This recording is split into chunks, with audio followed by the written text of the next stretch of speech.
My name is Robin Albing. I'm the Director of Lifelong Learning and Alumni Relations at Dartmouth. And on behalf of all of my colleagues in Alumni Relations, many of whom are working this evening at this event, we'd like to welcome you and thank you for joining us this evening. This is a really special evening at the National Museum of African American History and Culture. In Alumni Relations, we strive to create learning opportunities for Dartmouth alumni, family, and friends around the world through Dartmouth Alumni Travel. And I always say we are those people that send you all those brochures, so I apologize for that if it's crowding up your mailbox. We also create programs in Hanover during reunions and homecoming, and across the country at events such as this Dartmouth On Location. And if you want to learn more about all of our events in Alumni Relations, we recommend that you visit our website, which is alumni.dartmouth.edu. Please check it out. A few housekeeping notes this evening. Please turn off or silence your cell phone. And the museum has asked me to mention to you that the shop does close at 9 o'clock tonight. Due to the size of the crowd this evening, we will not be having a question and answer period, but as many of you noted in the invitation, if you had questions, you could submit them ahead of time, and some of you did, so thank you. And we will be asking your questions of the panel this evening. After the program concludes, we invite you to make your way down to the concourse level, one floor below, for the reception. All of the exhibits in the museum will be open for us until 10:30 p.m.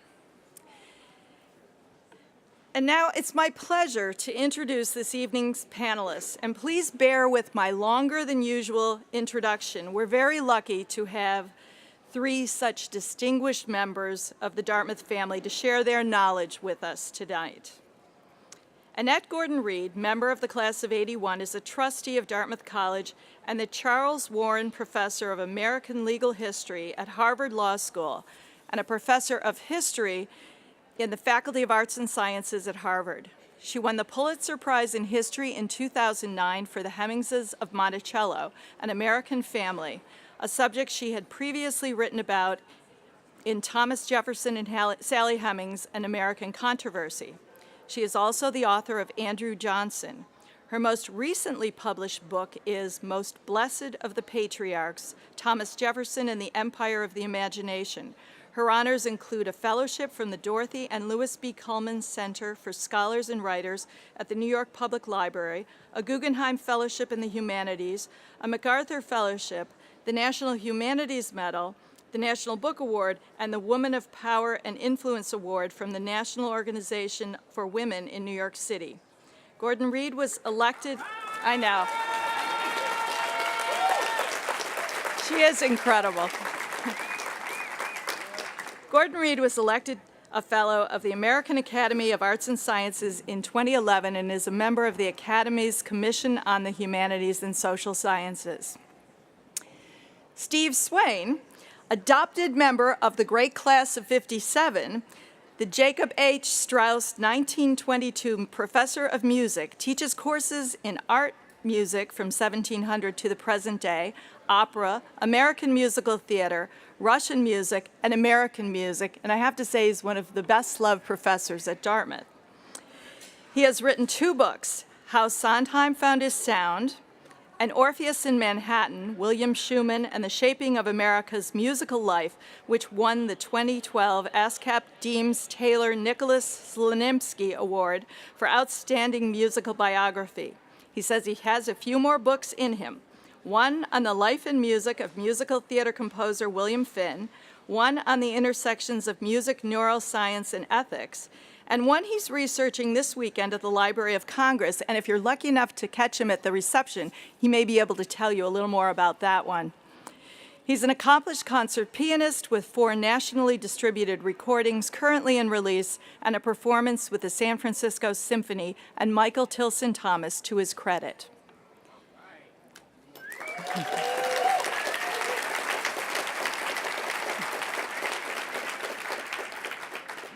Rembert Browne is a writer from Atlanta, Georgia. He graduated from Dartmouth College in 2009 with a degree in sociology, public policy, and geography. While attending Dartmouth, he wrote for the Dartmouth, the student newspaper.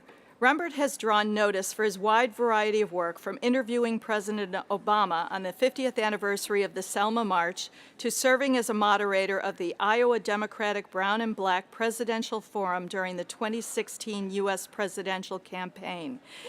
He has also reported on the ground in Ferguson, written profiles on Donald Glover, Ryan Coogler, and Colin Kaepernick. Jeez. It's been a long introduction, please forgive me. And Colin Kaepernick, and created a comic of Ta-Nehisi Coates' Black Panther World of Wakanda series. Previously, Rembert was a staff writer for Grantland, then a writer-at-large at New York Magazine, where he was named a Forbes 30 Under 30 in media. He currently lives in Brooklyn. Please join me in welcoming our very distinguished speakers.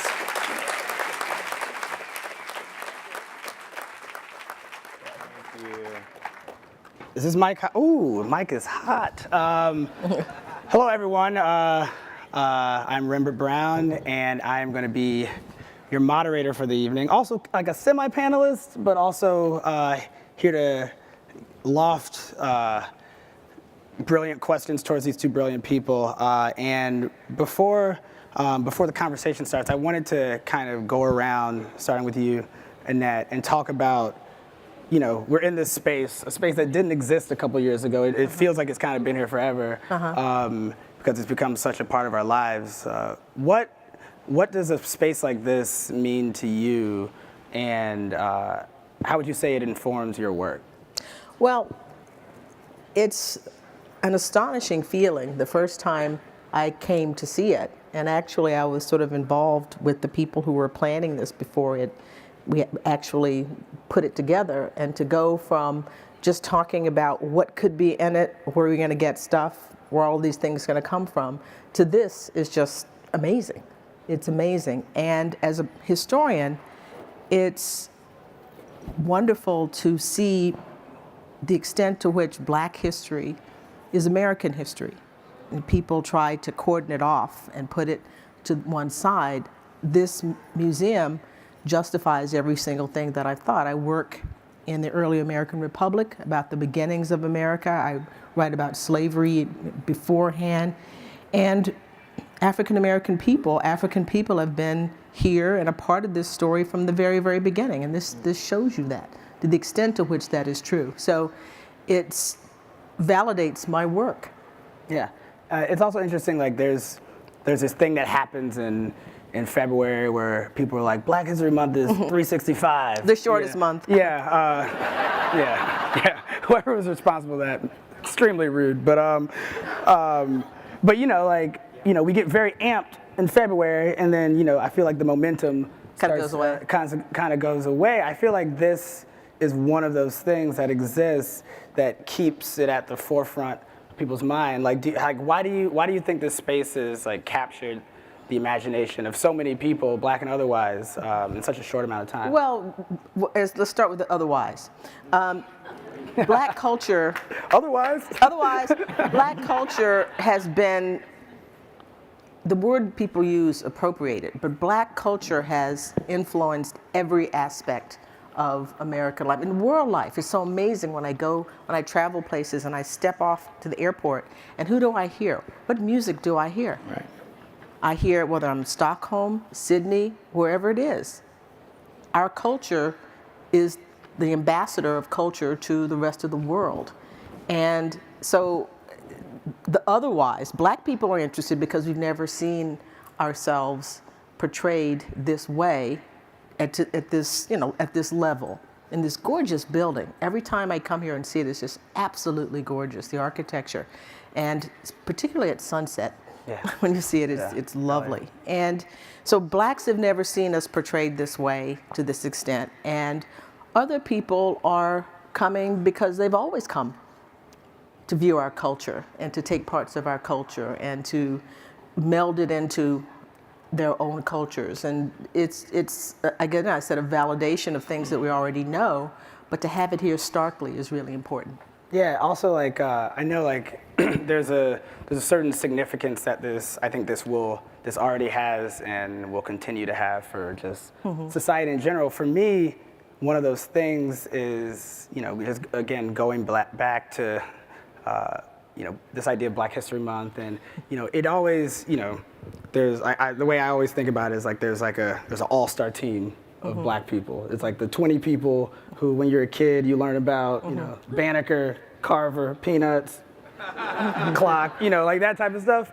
But, like it very much, it's like there's this like top tier group of people that did this amazing stuff, but then, and that was it. I feel like one of the things that this museum does, and like why it takes a full day to go through it, a couple days, is that Black history isn't just defined by, these 20 trailblazers. And I think that is for me, that is one of the things that makes this a significant space for American society. What would you, why do you think this is such a significant space for, like, for the country, for, for the passerby in DC, like for the person that comes all the way over, like for the, young Black kid? Well, it tells the story. We're telling the story of America. We're telling the story of a group of people who came here in a particular way. No one else came in this particular fashion, who came as enslaved people who were not supposed to be a part of the society other than as workers, other than as property. And we took that and made something of it.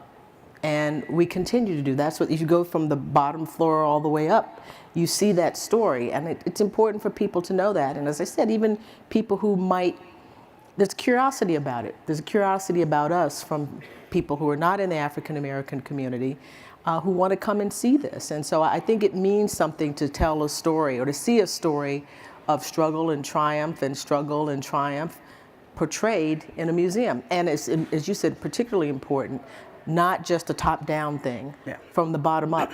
All kinds of people who contributed to all of this, people that whose names we don't know, they're honored in this as well. So I think that's very important for people to see as examples for others. Yeah. Also, if you do get a full day to come here, that is the right way to experience this museum, from the bottom to the top. I mean, if you get a chance to just, see anything, it's great, but like that is the most remarkable way to experience. Steve, I almost called you Professor Swayne. Sometimes I'm still 19. You didn't call her Professor. I know, but whatever. The same initial question to you. What does this space mean to you personally, and how would you say it informs your work? So I'll pick up where Annette left off. And to take something you said, Rembert, because the notion of the AllStar Team. Yeah. And every now and then, you go through the museum and you see all the people that you expect to see. And so, for example, one of the places I thought was really nice here in the museum is where you see Booker T. Washington pitted against W.E.B. Du Bois. But right there in the middle is Ida B. Wells. And it's like, so how many people know what she did? And wouldn't you know it, it's the woman who's the radical. Yep. And so, so you see these kinds of things that people that you may not have heard of before, or people that you have heard of but you really didn't know their stories, because most of us, Annette is the exception here on this dais, but I don't know about you, but most folks are going to forget about all of us. Yeah. But we're, some of us can be the Ida B. Wells, and some of us may end up being the Du Bois or the Washington, but all of our stories matter. And so as I'm walking through this museum, I begin to sense that, the stories of the persons on the front lines help to make possible some of the stories of the 20 All-Stars. Yeah, I agree. So one of the things that, with your background, I remember being a student, like, you get really excited when you find out there's a black professor at Dartmouth, for what it is. But remembering knowing that you were a professor in the music department, and also like seeing what your specialty was, and remember like being like simultaneously like intimidated and interested in it, because it wasn't your focuses weren't things that I knew a lot about, and at the time they weren't things that at the time I would have considered black music. Just like how, like as like not even about the space, but just like in terms of being a black scholar, like how has that kind of impacted your career for better, for worse, et cetera? Yeah. Like what are your focuses again? Okay, so my focus, when people ask me what I do, I say I do 20th century American music not popular. So, I don't do rap, I don't do, rock or, pop music. So, folks who look at me and say, oh, you must do jazz. It's like, I don't do jazz. In fact, that was one of the things on the job description. They were hoping for 2 or 4 things, and jazz was one of the things they were hoping for this position, and I don't do jazz. But I do opera and I do musical theater. Those were 2 of the things. I play piano. That was a 3rd thing. So I did 3 out of the 4 things. I just didn't do the black one.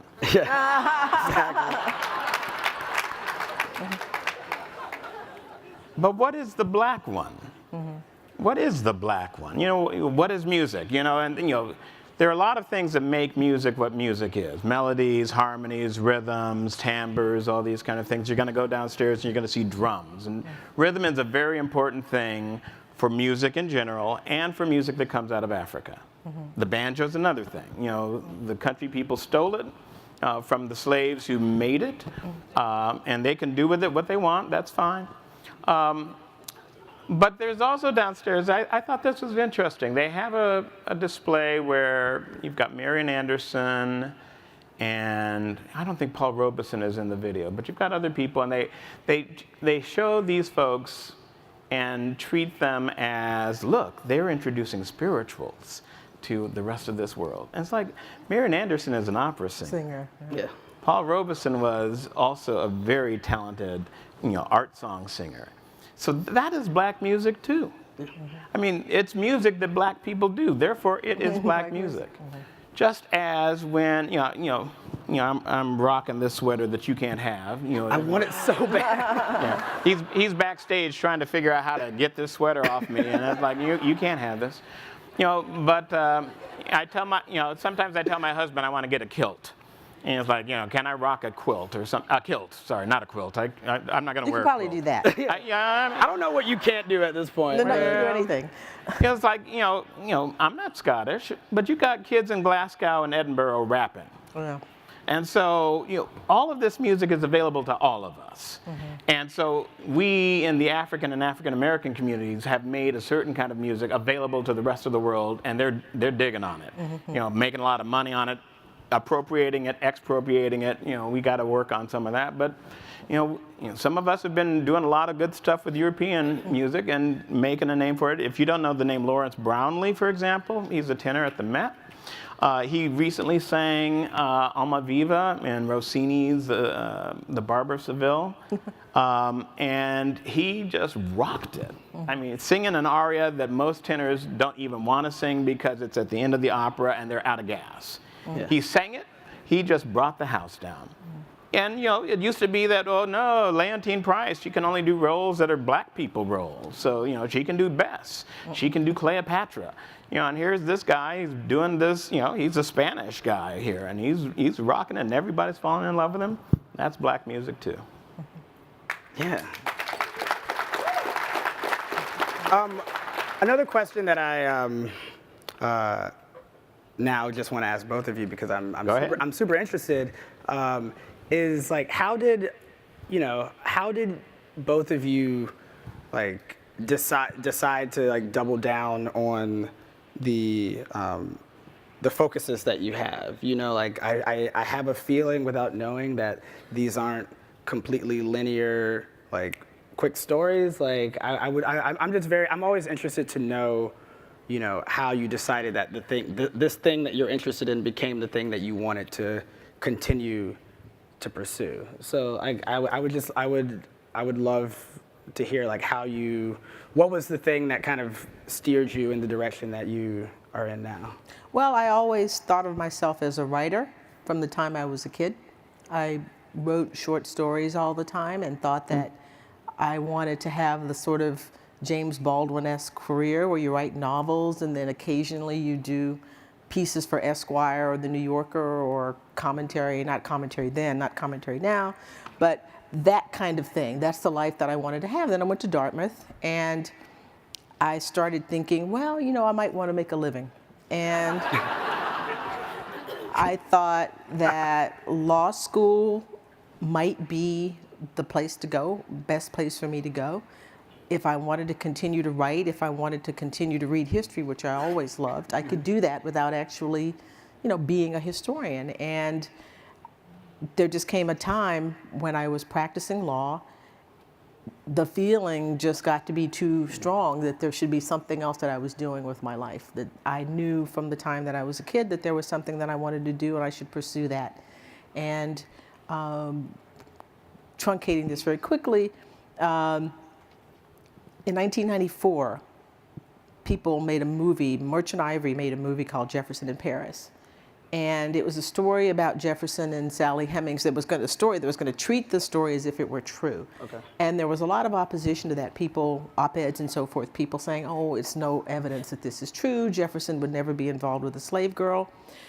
I had had this somewhat eccentric interest in Monticello and slavery and Jefferson for a long time, and I knew that there was evidence, even if it was not proof. And to treat it as if it were not, that there was no evidence, was saying that the black people who talked about this was treating it as if what they said were nothing, was nothing. They were the invisible man, literally, you know, actual. And so I sat down to write an op-ed, and it got longer and longer.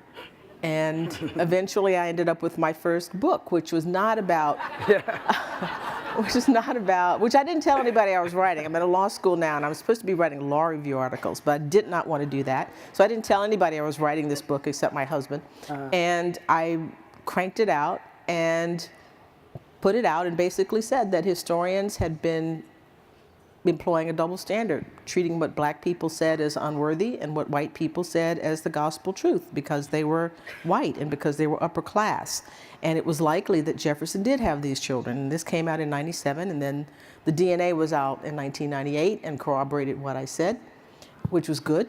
And because I'd sort of gone out on a limb with this. And so that's the short story of all of this. But it really was me coming back to something that I always knew I wanted to do, and that was to be a writer. I'm a historian, but I consider myself, the writing part of it is very, very important to me. I never wanted to just talk to other scholars. That's important for me to do, and I write in a way that is, that they would respect, but I really care about the writing because that's who I think I am at heart, and so that's how I came to it. Cool. Also, just like side note, like coming out and like saying stuff like that in '94 is a lot different than just like getting on Twitter and being like, yo, I think Jefferson's a liar. Like it's like it was like a bigger deal, and like that's awesome to hear. What about you? Wow. So the three of us got on a phone call a couple of weeks ago, and so. You grew up in Atlanta. Yes. You grew up in East Texas. East Texas. And I grew up in the Los Angeles area. And so, our experiences within America and the African American experience in America is kind of different. So, similar things, different things. So, growing up in Los Angeles, especially in Pasadena, there was a huge Japanese community. And I just thought Asian people were Japanese people. And I was always with, John Utsunomiya and, Kazumi Kato. These are some of my good friends. And for whatever reason, I was in the accelerated classes. Because you were smart. Well, that might be a reason. My parents left. Obvious. Yeah, well, my parents left Los Angeles in 1963 because they felt that the schools were better in Pasadena, even though they were segregated schools. There was court-ordered desegregation in 1970. My mother tells a story of white parents coming to our elementary school, asking, why don't you guys have these texts, and why don't you have these supplies? And my mother breaking down and crying, saying, we've asked the school board all the time to get these. Even under those circumstances, the schools in Pasadena were better than the schools in Los Angeles. And in high school, here I am with what looked like to me, schoolmates, 25% white, 25% Asian, Japanese, 25% Latino, 25% black people like me. And I was like, this is wonderful. And I was good at school. And yet, I think there was always this sense for me that, and I hope this, I was saying to Rembert, I hope people aren't on Twitter and saying, twisting people's words here. But it's like, I want to show all these white folks I can do as good, if not better, than they can. Yeah. So, my high school GPA was okay. I graduated 32nd in a class of 1,000 or something like that. I don't know if that's any good. I went to Occidental College. I was one of 9 people who graduated summa cum laude. Now, I didn't work on black stuff, though. And so it's like, some of the black folk at Oxy in the 70s were like, are you one of us or not? It's like, I am one of us because I'm showing everybody else that we can be at the table and do just as well, if not better than they. So then I end up in Seattle. Some folks know that I have a ministerial degree. So if you want to call me the Reverend Dr. Swayne, that's fine. And it's true. It's true. Not online reverend, like a real, But, so here I was, the de facto chaplain at this Free Methodist school in Seattle. And I'm watching these folks on the academic side of the house, and it's like, I can do that. I bet I can do it just as well as they can. So I go down to Cal and get my PhD. I end up at Dartmouth. And I guess there's still a little bit of that going on, too. I'm having a ball being a musicologist. And sometimes it amazes me that I'm held in esteem in some of the rooms I walk in. And I'll tell you this is also, for those of us who have a long history in this country, I'm now, I'll tell you, I'm 61, so I think I'm the oldest person on this. Yeah, I'm the oldest person on there. There are times when I walk into a classroom at Dartmouth College and I'm still amazed that, it didn't start this way when I came in '99, but now the generation who's at Dartmouth now, they don't blink an eye at the fact that this African American guy is in front of them talking. Don't bat an eye. That was not the world I grew up in. And so, not only are we in that world, but somehow I guess I'm doing this stuff just as well as some of my white and Japanese and brown colleagues can do, and it feels pretty good, Rembert. Good. I think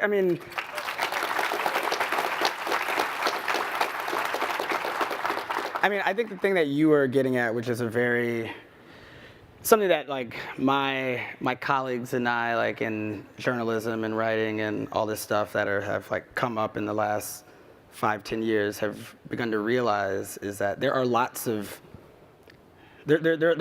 tables where we need people to sit at them. It's not like, let's pile everyone on the same table. Let's not get everyone through the same door. It's like, I need someone over there. I need someone over there. We need surface area. We need to spread out and coverage. And we need to cover stuff. And I think that is a sentiment that I've begun to feel pick up steam over the years, where there were moments where it was if you were really about the cause, you were on the front lines protesting. It's some of us need to not be out there, but you also need to know how to do that and every now and then go out there. But someone's got to stay home and write. Yeah. Sometimes, Are you that someone? It depends on the day, Well, I've done both. Okay, so now tell us your story.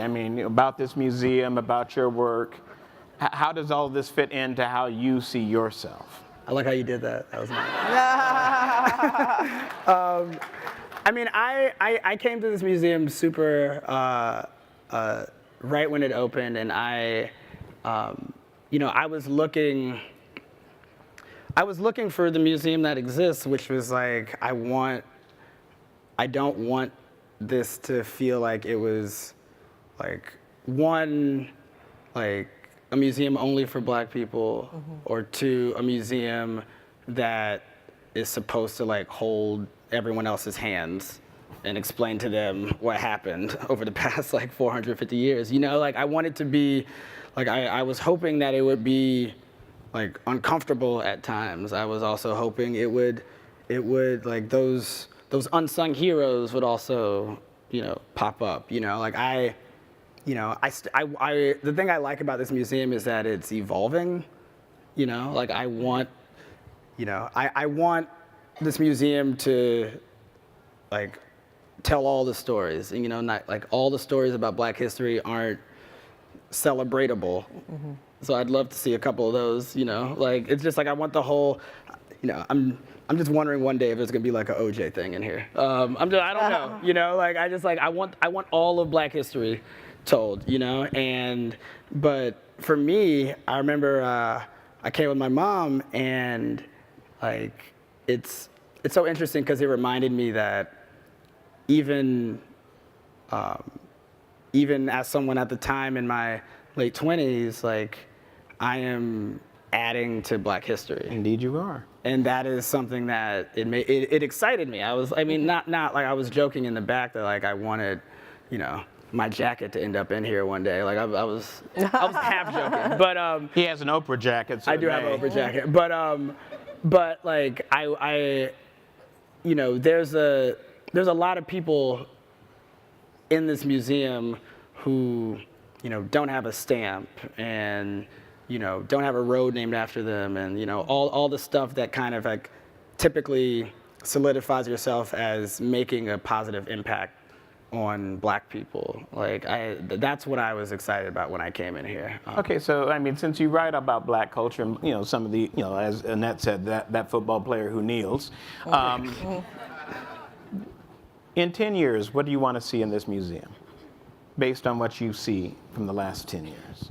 In 10 years, I'd like a Wakanda floor. I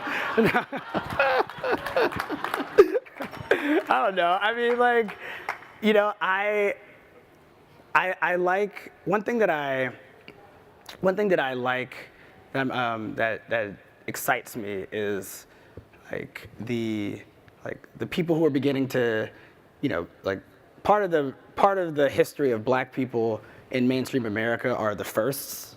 Like, the first Black person to do this, that, blah, blah, blah. Which is, fortunately and unfortunately still happening, depending on which way you want to look at it.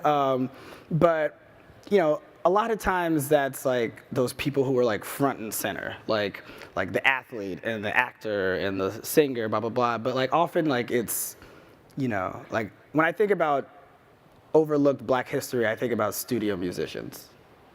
Like those people who are responsible for all those great artists making those songs, and I think we live in a moment right now where a lot of unsung people are getting recognized in real time, like Black cinematographers, and producers and writers, like those are the people that we've seen like get documentaries made about them like 30 years after they died. Like I want this museum to be ever evolving and recognizing people in real time, and not like after they're not around to like celebrate. So that is a hope that I have. All right. That makes sense? Makes perfectly good. Good.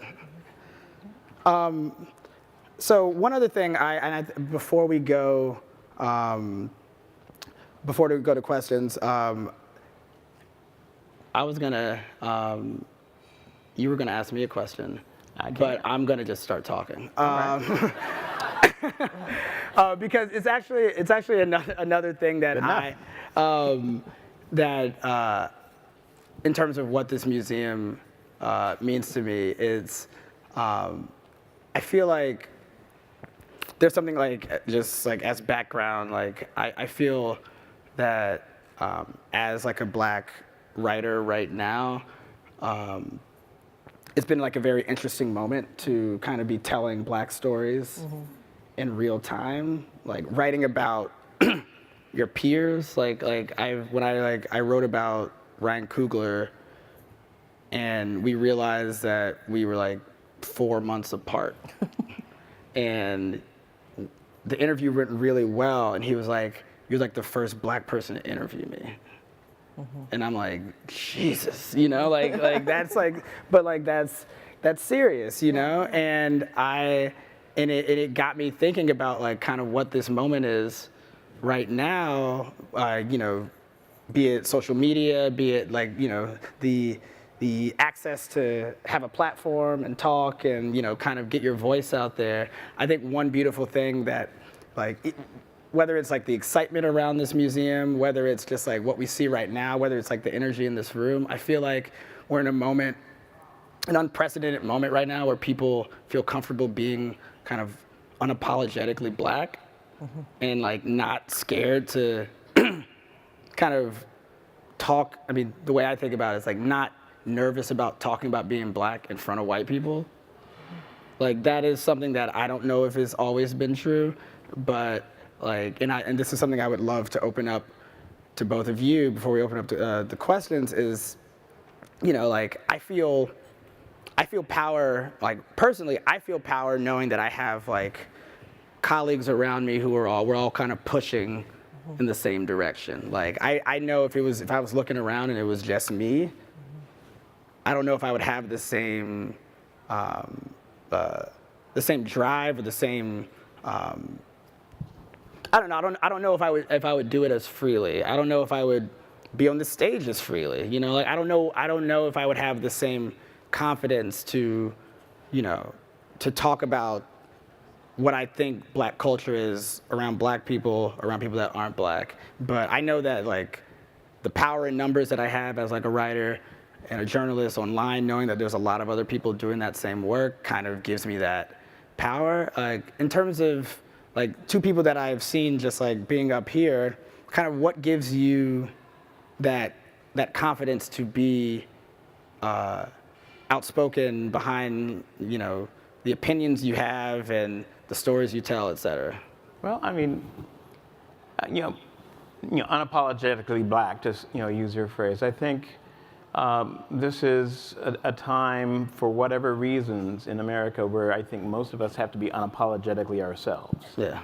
And there's a lot more space to be unapologetically ourselves. And for those of us who are Black, that includes being Black, obviously, and bringing all of that to the table. I'm not sure, and maybe this is a generational issue, it's as free in a lot of places to be unapologetically yourself. We're watching right now where there's been pushback in a number of these elections. There's stuff going across up on Pennsylvania Avenue where we've been reading things. There's an article in the New York Times just dropped earlier today about Blacks leaving white evangelical churches. If you read that, this one white woman saying, well, we all know that Barack Obama wasn't born here. And you're thinking, yeah, okay, so, and going down through this museum, and I'm looking at some of these things, I'm thinking, oh yeah, that happened in 1920, and that happened in 1960, and that's happening in 2018. Yeah. So there, it's some of it's cyclical. We're human, and that's going to be part of it. But I think there's much more courage now. And part of it, you get older, you don't give a damn anymore. So there's that too. It's courage, but it's also I think the courage has always been there. I think it's the fallout. I think there's been evidence of you're not. It's not all over if you're courageous. And I think the thing I was telling you backstage, I just wrote something today about these 4 Black college football players from Wyoming in 1969, the Black 14, who basically went to their coach because they weren't saying that they were protesting, they wanted to protest. And the coach kicked them off the team and ultimately suspended them for the whole season. And when they appealed to the school and the governor, like, they just kept losing appeals. So like, you know, that was it, you know, like, and what you were saying is like, the ways that was pushed back against in 1969, some of the same, like almost verbatim things that were said by the coaching staff at Wyoming in 1969 were said by NFL GMs to Kaepernick last year. So Yeah, like yeah, some stuff is just like consistent. Yeah, but I'm looking forward to Kaepernick being on a team again, aren't you? Yeah. It's yeah. not gonna Well, I mean, I wish. I well, I think you're right. It's not totally safe, but there is a sense that because there are more numbers of people doing things, that it's not as lonely Right. as it was before. So I was going to say it's a mixed bag. I think because of the Obama presidency, it opened up a lot for people. And I think it gave people a sense, African American people and even people who are supporting African American people, a sense of possibility. But as always in American history, there's pushback. After every advance brings a pushback. Reconstruction, you name it, every one of them. And that's what evangelicals, the problems in the churches, other places, you are seeing that pushback. So there's this freedom, this sense of hope that was unleashed, I think, with that. And a reality when people who have been, against African American people advancement, the kinds of people, they never left and now are making their feelings known in ways that they didn't. I mean, I integrated our school district when I was 6 years old. And, I went through a lot with that, but it was a hopeful time. You asked, how did I have the courage to do that? It was really my parents. I mean, I would say much more so than anything that's going on out externally. I think my mother, and my father too, but my mother instilled in me, both of them, that I was a part of a people and that we were going somewhere and there was some place for us to go. So even if everything wasn't okay at that time, there was a notion that you were supposed to look to the future and to go ahead. And so that's really what has motivated me, even in places, even before all of this happened, all of this sort of the opening up and the flowering of things happened. I had, from the time I was a little girl, a sense that we were on a mission, and that, as Du Bois thought, there was a message that African American people, because of the experiences that we had to show to the world. So it's a version of what you're saying there, what you're talking about yourself, but it was really a collective thing, that we were on the march. And so that's always been the thing that's been guiding me. Which I think is one of the one of the hardest things to really make someone else who is either not black or not a person of color really understand, like the idea of having some African American people. Yeah, like how to but this idea of having like the burden and the responsibility of your race on your shoulders when you're in first grade. Like that's like kind of like, I mean, I remember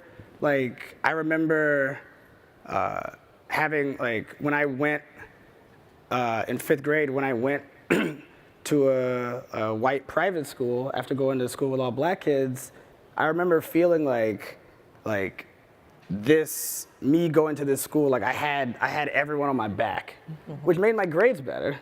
Because I was like, this isn't about me, this is about everyone. Yeah. But like, I feel like that's just like that, the good and the bad and the unfair and the what is fair, like what does that word even mean? Like that is like a very real thing that that I felt like, I feel like as an African American person, a black person, that there's a chance that can be instilled in you before you even know what you're doing. Oh yeah, and people are ambivalent about it, and rightly so, because you shouldn't have to carry the world. If people would act right, if there were no, but seriously, if there were no notion of white supremacy, if people did not judge people in that fashion, 6-year-old people who go to integrate their schools, it wouldn't have been a big deal. Or fifth graders, you just go to the place and you're a person, but that's not the world we live in.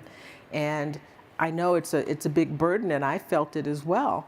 You have to do well in the Latin test, you have to do this, but otherwise you're going to be judged no matter what. Yeah. No matter what you do, it's going to be something because of the nature of the society and the nature of the way we've lived. Yeah.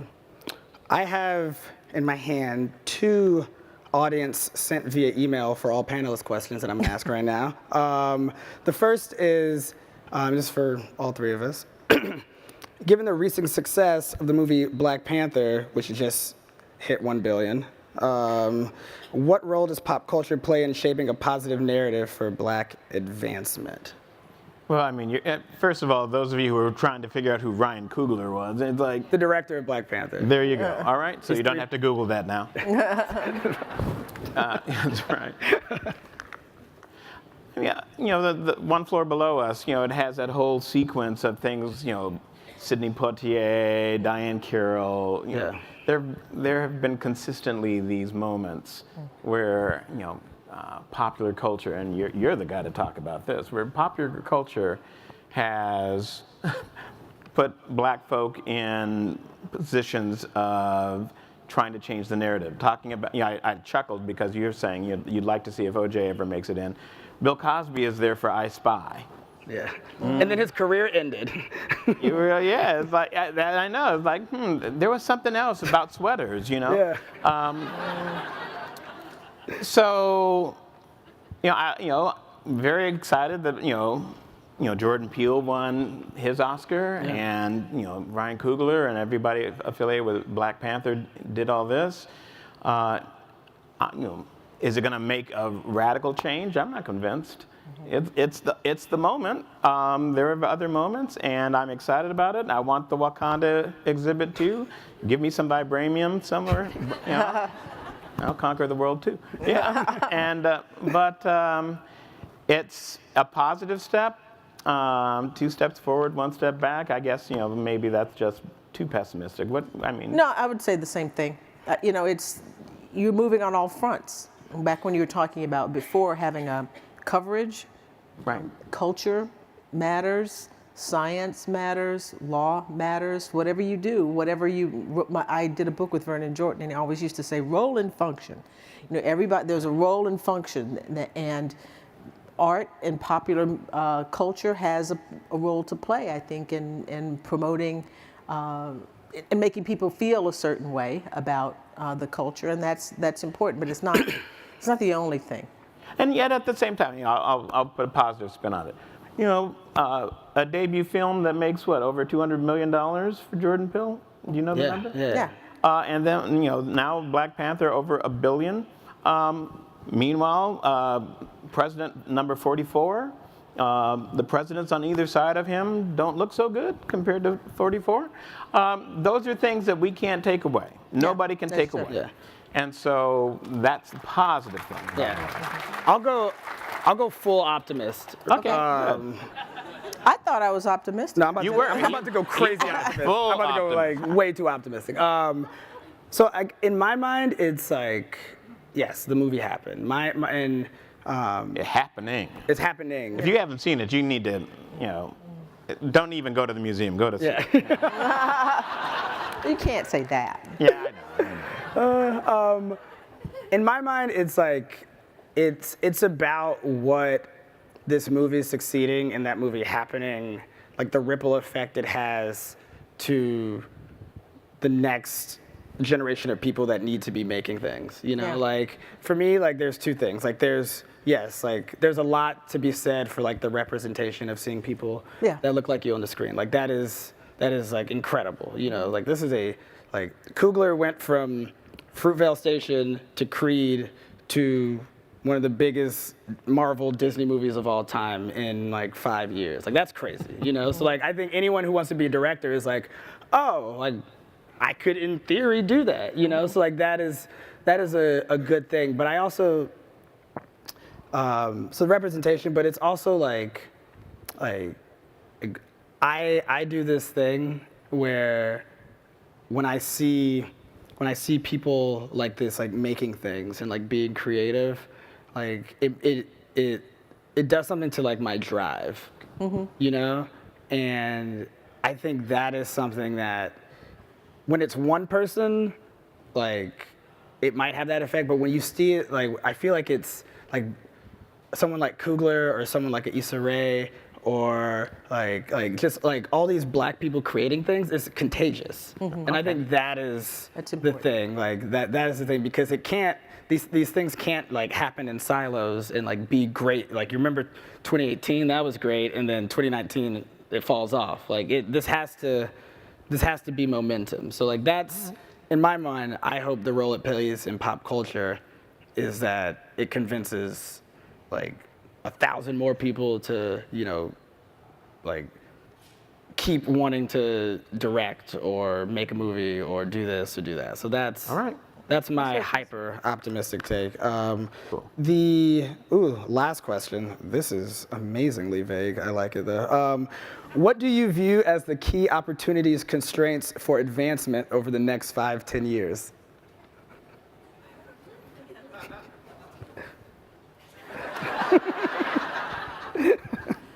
Well, the assault on public education, the problems that arise from that, healthcare, the notion of the sort of disinvestment in the public sphere, I think and not just for African American people, but for all people who are not super wealthy.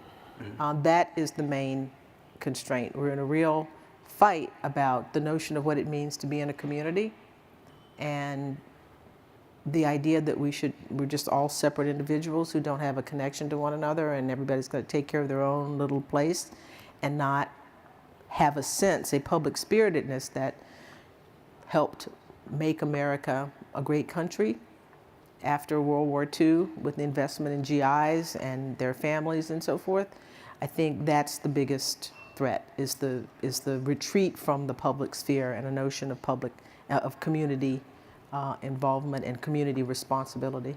And as you say that, yeah.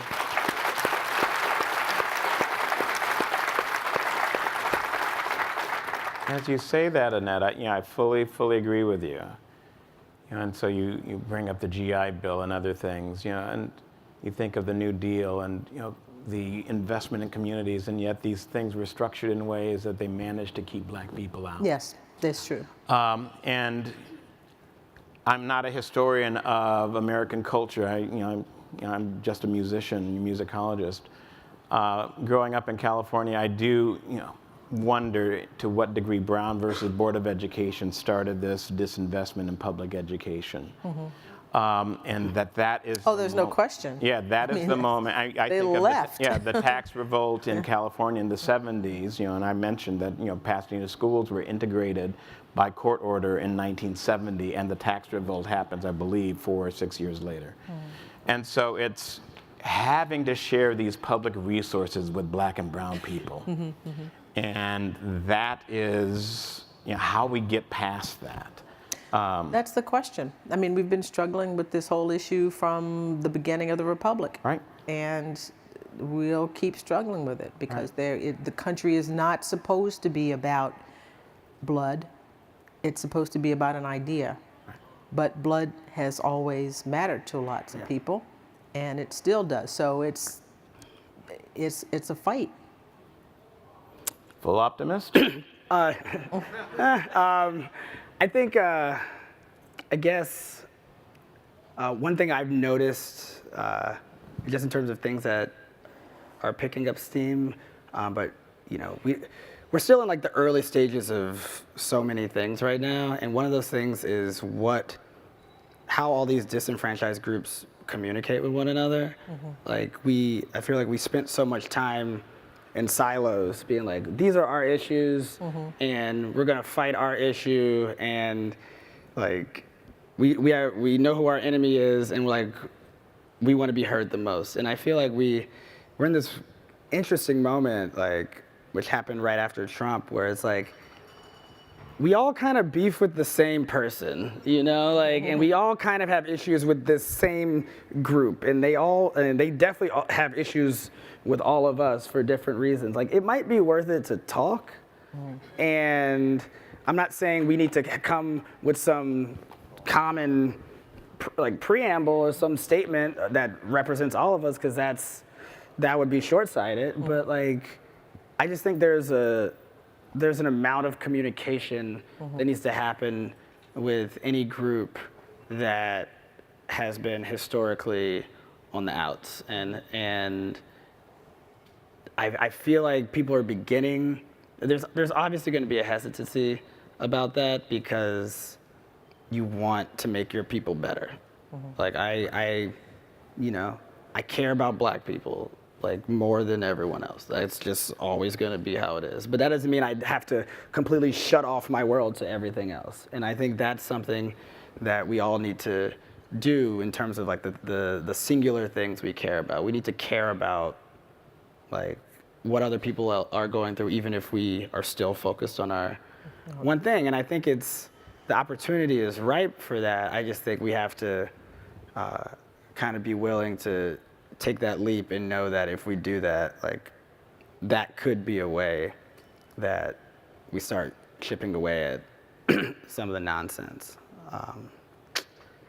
I think we are done. I want to thank two of the smartest human beings I've sat on the stage with, Annette Gordon-Reed and Steve Swayne. We'd all like to thank all three of you. And before we give them the great applause that they deserve, just want to mention that we hope you'll all join us downstairs one level for the reception and that you have the run of this museum, this wonderful museum this evening. But please, let's give this wonderful panel a great round of applause. Thank you so much.